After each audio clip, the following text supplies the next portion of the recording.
নমস্কার, শ্রী আম্মা ভগবান শরণম। এখন আমরা শ্রী পরম জ্যোতি কল্কির চমৎকার শুনব। আমি সীমা দাস ভুবনেশ্বর থেকে বলছি।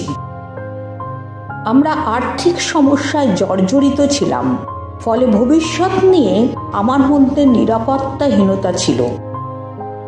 অন্যদের আচরণে আমি খুব সহজে আঘাত পেতাম, ঠিক তেমনি অন্যদের প্রতি দুর্ব্যবহার করে ফেলায় নিজেকে নিয়ে খুব অপরাধ বোধে ভুগতাম।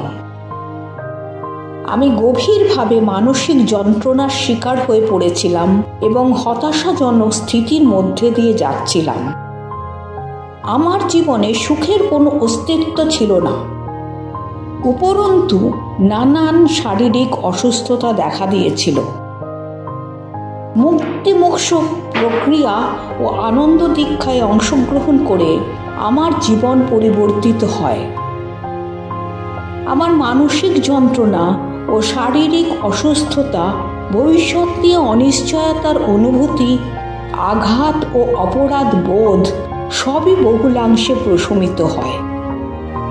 আমার দৈব পিতামাতা শ্রী পরম জ্যোতি আম্মা ভগবান আমার জীবনের দায়িত্ব নিয়েছেন। সমস্যা এখনো আসে, কিন্তু দৈব অনুগ্রহে তা মিটে যায়। এখন আমি অপর ব্যক্তিদের খুব সহজে গ্রহণ করতে পারি। তাদের সঙ্গে আমার সম্পর্কেরও উন্নতি ঘটেছে। শ্রী পরম জ্যোতি ভগবতী ভগবানের সাথে আমার দৃঢ় বন্ধন তৈরি হয়েছে এবং তাদের দৈব উপস্থিতি সদা অনুভব করতে পারি।